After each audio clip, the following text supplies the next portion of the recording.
The restaurant was exactly the kind of place where my ex-boyfriend took every girlfriend he had after me.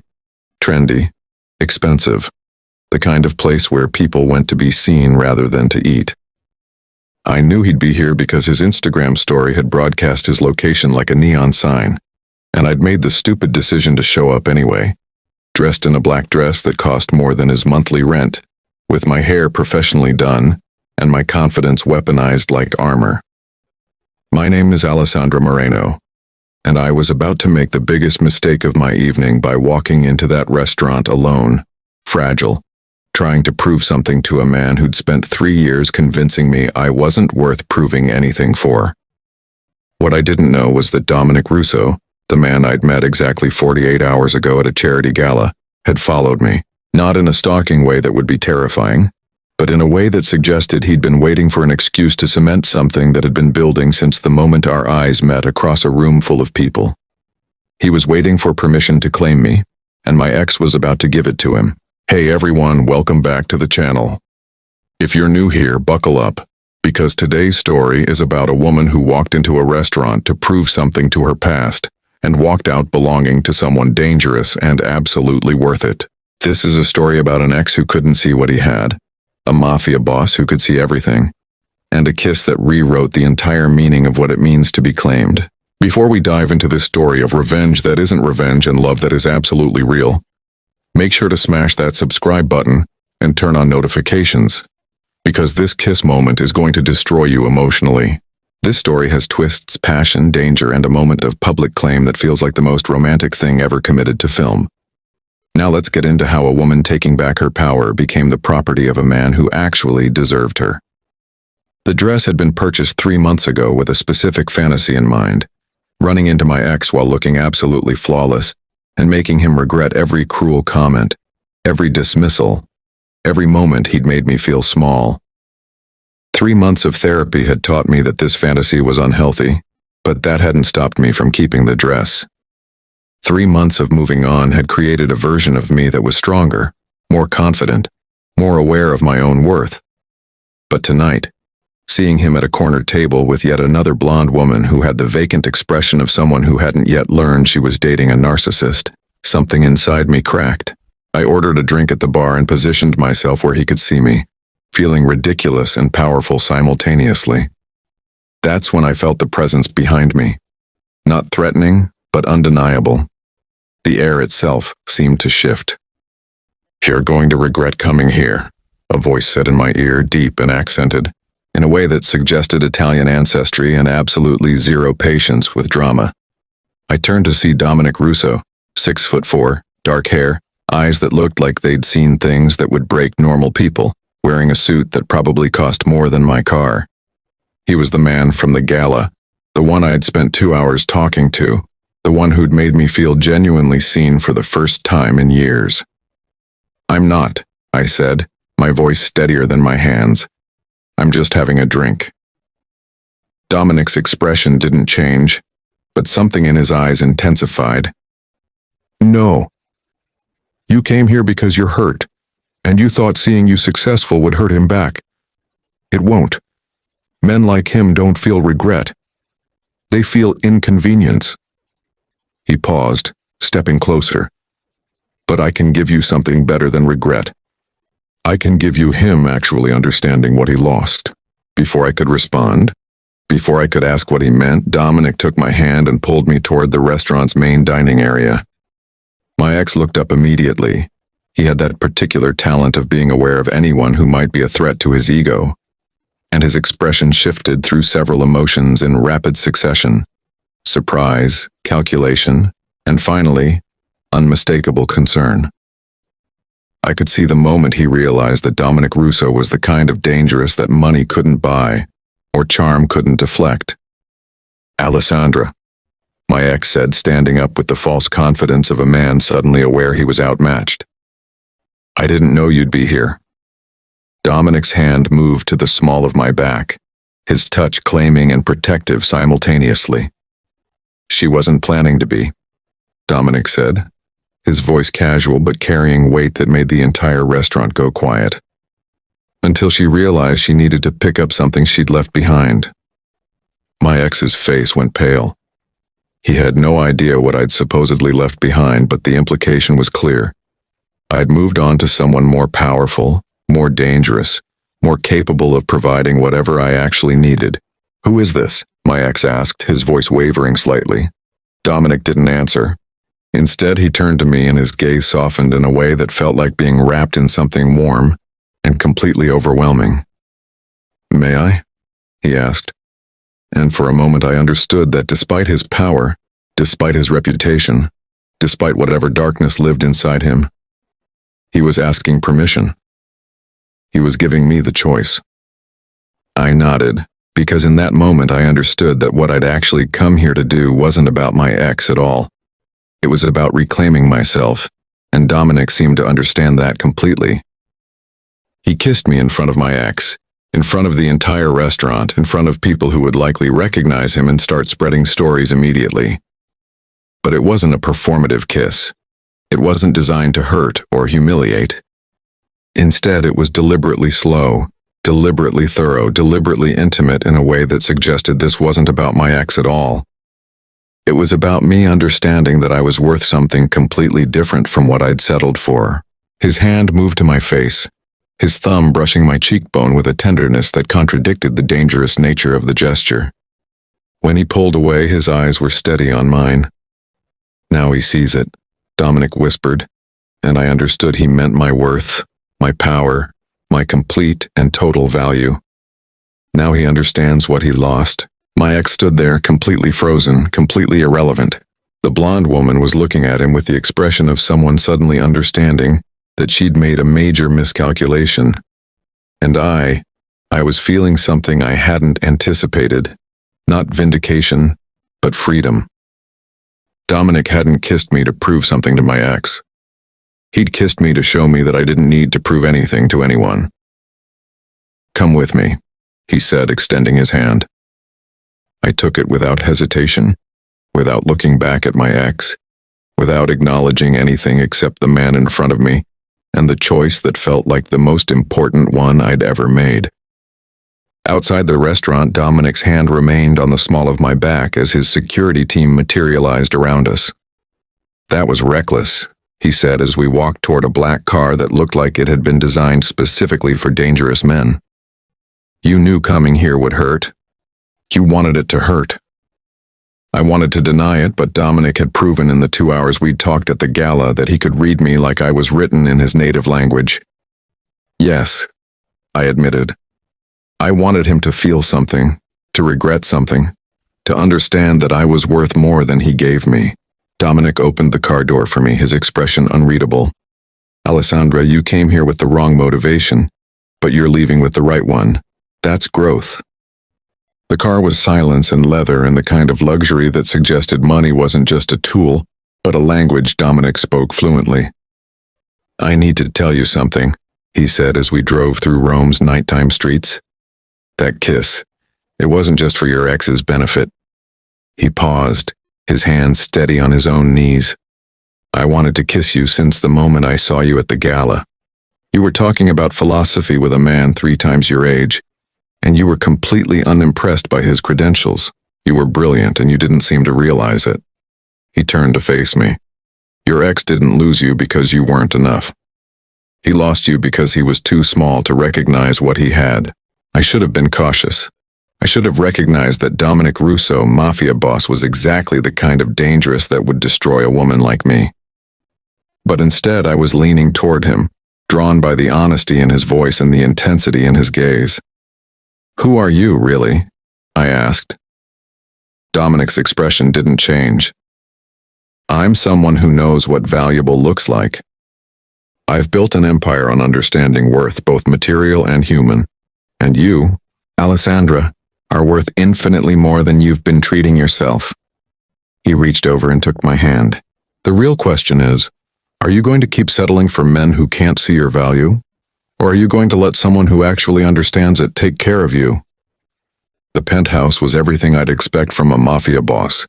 Expensive, carefully decorated, clearly designed to intimidate and impress simultaneously. But what I wasn't expecting was the library. 3 full walls of books, first editions mixed with worn paperbacks, evidence of a mind that was far more complex than the reputation suggested. "You read?" I asked, running my fingers along the spines. Dominic watched me from across the room. I read everything: philosophy, history, art, crime statistics. Understanding the world is the only way to survive in it. He paused. "Your ex couldn't even have a conversation with you about Plato. That's not your failure, that's his." He moved toward me. "I don't know you yet, Alessandra, but I want to. Not to claim you, but to understand you." Over the next week, Dominic pursued me with the same strategic intensity he presumably used in his business empire.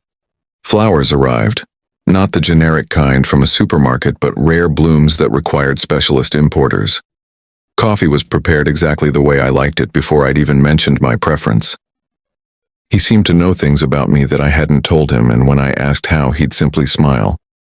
"I pay attention," he'd say, "to everything." But he also gave me space. He didn't demand my time or my presence. He simply made sure that when I was with him, I felt completely seen, completely valued, completely understood. My friends were skeptical. "Do you know who he is?" Margot asked, gripping my arm at lunch. "He's dangerous, Alessandra, genuinely dangerous." But I'd already figured that out. What I was learning was that dangerous didn't automatically mean harmful. Dominic was dangerous to his enemies, protective toward his people, and surprisingly gentle with me. 2 weeks after the restaurant kiss, my ex texted me, not apologizing but asking to meet. I showed the message to Dominic without expecting anything specific, but his jaw tightened. "What do you want to do?" he asked, and the fact that he was asking rather than forbidding made me understand something fundamental about him. He had power, but he wasn't going to use it to control me. "I want to tell him I'm happy," I said. Dominic nodded once. "Then we go together, and he understands that you're not available for manipulation anymore." We met my ex at a coffee shop. Neutral territory, public, safe. But when my ex saw Dominic, his entire demeanor changed. He became deferential, careful, like he suddenly understood the hierarchy of danger in the room. "I wanted to apologize," my ex said, not quite looking at me, "for how I treated you. You deserved better." I appreciated the sentiment, but I realized I didn't actually care anymore. Dominic's hand found the small of my back, and his presence made me understand that my ex's approval wasn't something I needed. "Thank you," I told my ex. "I hope you're happier with your new girlfriend." And I meant it without any malice. The strange part was that moving on wasn't about him at all. It was about recognizing that I'd been settling, that I'd made excuses for someone who didn't deserve my effort, that I'd lost parts of myself trying to be what he wanted. Dominic had shown me something different. He wanted me to be myself, to be bold, to be brilliant. "You're a good woman," my ex said, and this time his regret seemed genuine. But Dominic was already guiding me out of the coffee shop, his hand steady, his attention completely focused on me. A month into knowing Dominic, I met his organization. Not the criminal side, he kept that carefully separated, but the legitimate businesses, the people who worked for him, the network that had built his empire. What shocked me was how much respect he commanded without requiring fear. People worked for him because they believed in him, because he treated them fairly, because he was genuinely interested in their well-being. "I learned early," Dominic explained, "that fear is a short-term motivator. Respect lasts forever."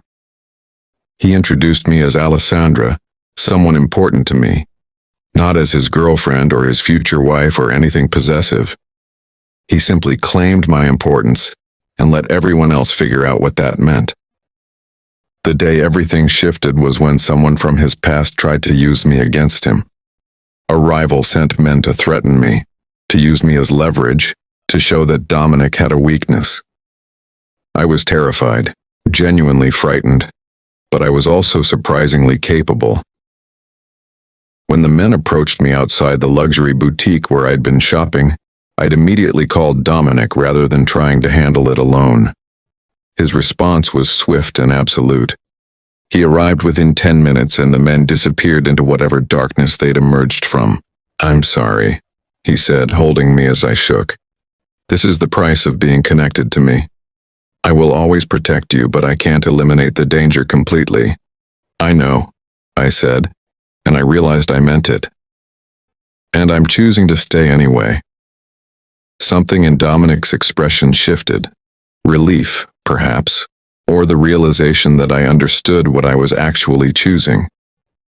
"Then I need to ask you something," he said, taking my hand. We were in his penthouse, the city lights spread out below us like a kingdom. "Not tonight," he continued. "But soon. I need to know if you can see a future with me. A real future, not just the honeymoon phase. A future that includes knowing exactly who I am and what I've done." Over the next 3 months, Dominic told me everything. About his rise through the ranks of his organization, about the decisions he'd made, about the men he'd hurt, about the burden of power, about his desperate desire to build something legitimate before he was too old to enjoy it. He didn't excuse himself, didn't minimize his actions, didn't ask for forgiveness. He simply told me the truth and let me decide if that truth was something I could live with.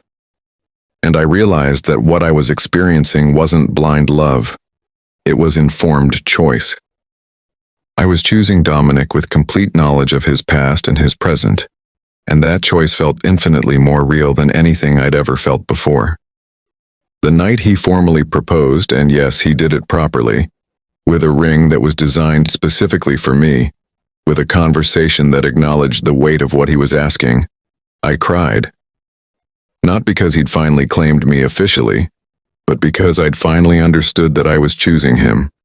The kiss in the restaurant had been about showing my ex what he'd lost, but the proposal was about Dominic showing me what I'd actually found, a man who saw me completely, who respected my agency, who wanted to build something real rather than something possessive. Our wedding was small and carefully orchestrated for security reasons. My friends were there, his trusted associates were there, and nobody from the underworld was there because Dominic had very deliberately separated that part of his life from the woman he was marrying. "I want our marriage to be clean," he told me. "I want you to never question whether my love for you is real, or whether it's just the Mafia boss claiming his prize." Our vows were traditional, but with a modern edge. We promised to choose each other daily, to communicate honestly, to support each other's growth. When he kissed me as his wife, it was different from the kiss in the restaurant. That kiss had been about showing my ex what he'd lost. This kiss was about showing me what I'd gained. The first year of marriage was learning him in layers. I discovered that Dominic had a soft spot for rescuing animals, that he'd funded several schools in underprivileged neighborhoods, that he had a photographic memory for details his enemies would kill for. I discovered that his dangerous reputation was well-deserved, but it was a danger wielded with precision and purpose, not mindless violence. I also discovered that he loved me with an intensity that sometimes frightened me, not because it was controlling, but because it was so complete, so all-consuming, that it felt like he'd reorganized his entire world around my presence in it. 2 years into our marriage, I was pregnant. Dominic's reaction was to immediately liquidate several of his more dangerous holdings and shift his empire entirely toward legitimate business. "I don't want my child growing up in a world where their father's name is synonymous with violence," he told me. "I spent decades building power. I'm going to spend the next decades building something worth leaving behind." He didn't ask me to convince him or support the decision. He simply made it because it was the right thing to do, and he'd learned that doing the right thing was more valuable than maintaining power. Our daughter Isabel was born with her father's dark eyes and my stubbornness. Dominic cried when he held her, actual, genuine tears, and he whispered to her about the world she was inheriting, about the man he was trying to become, about the legacy of love instead of violence that he wanted to create for her. "She's going to grow up knowing her father was dangerous," he said to me that night. "But she's also going to grow up knowing that her father chose to change because someone he loved believed he could. My ex reached out on social media about a year after our wedding. He'd seen pictures of me with Dominic, of our elegant life together, of the happiness that seemed to radiate from every photograph. His message was simple. I'm glad you found someone who appreciates you. And I realized that the kiss in the restaurant had served its purpose. It had shown my ex that I was worth something, that I was capable of being loved by someone truly exceptional. But more importantly, it had shown me that I was worth something.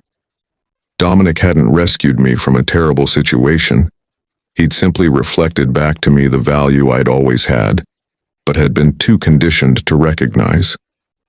We had a son 3 years after Isabel, a beautiful boy we named Marco who had my eyes and his father's strategic mind even at age 5. Dominic's transformation from Mafia boss to businessman to devoted father was complete, but never performed. He was authentically, completely, genuinely present in a way that suggested he'd learned that power in the traditional sense meant nothing compared to the power of being loved by people who chose you. 10 years after that restaurant kiss, Dominic and I were hosting a charity gala, the very kind of event where we'd first met. We were supporting women's organizations, funding educational programs, using his wealth to build rather than destroy. As we stood together watching the crowd, Dominic wrapped his arm around my waist. Do you ever think about that night? He asked. When you came here to prove something to your ex? I smiled. I think about how I was trying to show him something, and instead you showed me something far more important. He kissed the top of my head. What was that? That I was worth choosing, I said, and that the right man, even if that man is dangerous, would choose me every single day. So that's our story, everyone. From a woman trying to prove something to her past, to a woman who learned she was worth being chosen by someone exceptional. If this story moved you, if it made you believe that sometimes the most dangerous people are the ones capable of the greatest love, please smash that like button. Share this with someone who needs to know that your ex's inability to see your worth is not a reflection of your actual value. Don't forget to subscribe for more stories of redemption, passion, and love that defies expectation. Now, I want to hear from you. Drop a comment and tell me, do you believe the kiss in the restaurant was romantic or performative? Would you trust a Mafia boss the way Alessandra did? Do you think Dominic was genuinely changed by love? Or was he always capable of change and just needed someone who could see it? Tell me, let him see. If this story about claiming your power through someone else's belief in you touched your heart. Tell me dangerous and devoted if you think Dominic's transformation was earned and real. Tell me restaurant kiss energy if you believe that public moments can be genuinely romantic. Tell me worth choosing if you've learned that the right person will see your value without you having to prove it. See you in the next video. Remember, sometimes the people who understand danger are the ones most capable of protection.